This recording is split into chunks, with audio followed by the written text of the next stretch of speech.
Yuk kita lanjutkan. Tadi sudah perspektif banyak agama-agama. Sekarang kita lihat ada perspektif sufisme atau perspektif tradisi mistisisme. Di perspektif sufisme, penderitaan ini bahkan bukan sesuatu yang dihindari. Minggu lalu saya cerita tentang Robi'ah, dan masih banyak lagi cerita tentang para wali yang penderitaan itu bukan sesuatu yang dihindari, bahkan penderitaan diposisikan sebagai jalan untuk membersihkan diri.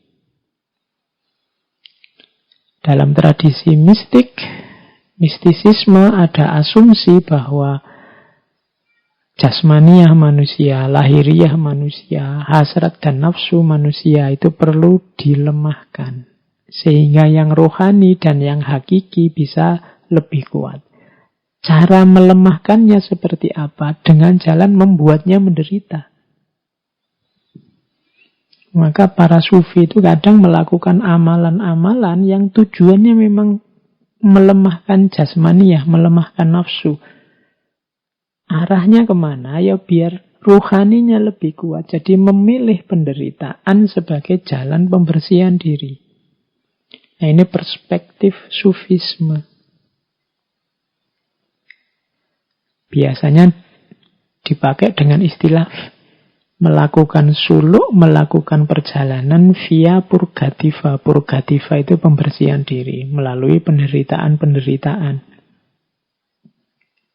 Hidup yang justru milih menderita. Ini kan sering ya, meskipun tidak ekstrim, kita misalnya puasa, milih puasa Senin Kemis, milih sholat malam. Ini kan milih yang tidak enak. Kan waktunya orang istirahat tidur, kita malah bangun sholat. Waktunya orang boleh makan, kita milih tidak makan. Ini kan contoh milih jalan penderitaan. Tujuannya apa? Untuk pembersihan diri.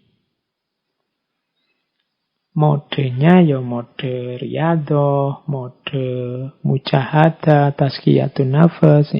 Jalan untuk membersihkan diri. Jadi kadang-kadang sufi itu lebih milih jalan yang tidak enak. Bukan karena tidak pinter, tidak tahu mana yang lebih enak, mana yang tidak enak. Tapi sangat tahu. Tapi beliau milih itu untuk melemahkan jasmaninya, melemahkan hasrat nafsunya, sehingga rohaninya jadi kuat. Ini perspektif sufisme. Hampir di semua tokoh sufi yang kita bahas, terasa bahwa hampir semua sufi lebih memilih jalan hidup penderitaan.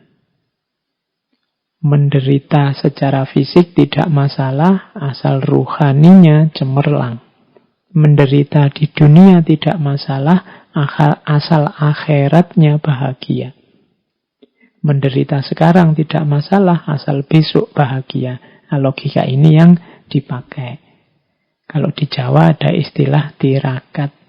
Mungkin ada serapan dari bahasa Arab. Tirakat dari kata-kata taroka, meninggalkan.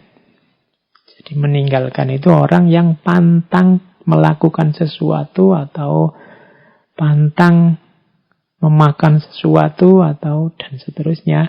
Tujuannya apa? Untuk tadi menguatkan rohani. Ini perspektif sufisme. Kemudian ada lagi perspektif tentang penderitaan. Dulu pernah kita bahas dari Ki Ageng Suryo Mentaram. Kalau tadi ada pandangan penderitaan itu sebagai hakikat hidup, ada pandangan penderitaan itu sebagai akibat perbuatan, ada yang menjadikan penderitaan sebagai jalan untuk membersihkan diri. Kalau menurut Ki Ageng Suryo Mentaram, penderitaan itu sebagai keniscayaan hidup, tapi sifatnya sementara, silih berganti dengan kesenangan. Hidup ini yo kadang senang, yo kadang susah. Wajarnya hidup seperti itu. Tidak mungkin kita hidup ini senang terus, dan tidak mungkin juga susah terus. Kenapa begitu? Kalau kita sedang senang, katanya Ki Ageng Surya Mentaram, kita kan tidak berhenti di kesenangan ini. Biasanya keinginan kita terus bertambah. Kalau bahasanya Ki Ageng pakai istilah molor. Kemarin cita-citanya A, sekarang A sudah tercapai, kan kita tidak diam di situ, nambah lagi bercita-cita B. Akhirnya kita susah lagi karena keinginan kita yang baru ini. Nanti kalau keinginan B tadi terpenuhi, ya kita senang lagi. Tapi kalau keinginan B tidak terpenuhi, kita kembali susah. Tapi tidak masalah, kalau B tidak terpenuhi, biasanya keinginan yang tadi mulur terus mungkret. Mungkret itu menyusut. Menyusut itu jadinya terus begini. Tidak apa-apalah, dapat A saja sudah cukup kok. Kita syukuri saja yang A tadi. Itu namanya mungkret. Orang hidup itu selalu begini gitu loh.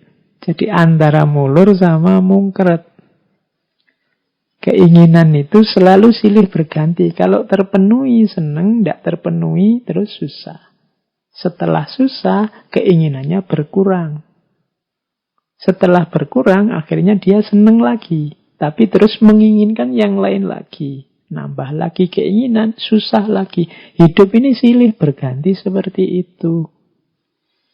Kadang senang, kadang susah. Kadang mulur, kadang mungkret. Kadang mengembang, kadang menyusut. Itulah hakikat hidup. Kalau kita menolak juga tidak bisa. Ya kadang senang, kadang susah. Ada senangnya, ada susahnya. Yang tadinya kita anggap penderitaan karena keinginannya tidak terpenuhi. Tapi begitu tidak terpenuhi kan kita terus mungkret. Menyusut keinginannya. Akhirnya kita senang lagi. Misalnya, kita menuju gimana caranya biar cepat lulus kuliah. Begitu lulus kan seneng, keinginannya tercapai. Tapi setelah seneng wisuda kan ada keinginan tambahan lagi. Misalnya ingin dapat pekerjaan. Ini dapat kerjaan kok susah ya. Sudahlah, disyukuri dulu yang lulusnya ini tadi. Sebelum menginginkan yang lain. Setelah bersyukur kan bahagia. Setelah itu kan tetap nambah lagi keinginannya. Jadi penderitaan itu keniscayaan hidup, tapi jangan khawatir, hidup ya ndak menderita terus. Ada senangnya, ada susahnya. Keinginan itu ya tidak terpenuhi semua, tapi bukan berarti juga terpenuhi semua. Jadi keinginan bisa terpenuhi, bisa tidak terpenuhi. Kalau tidak terpenuhi ya susah, kalau terpenuhi ya senang.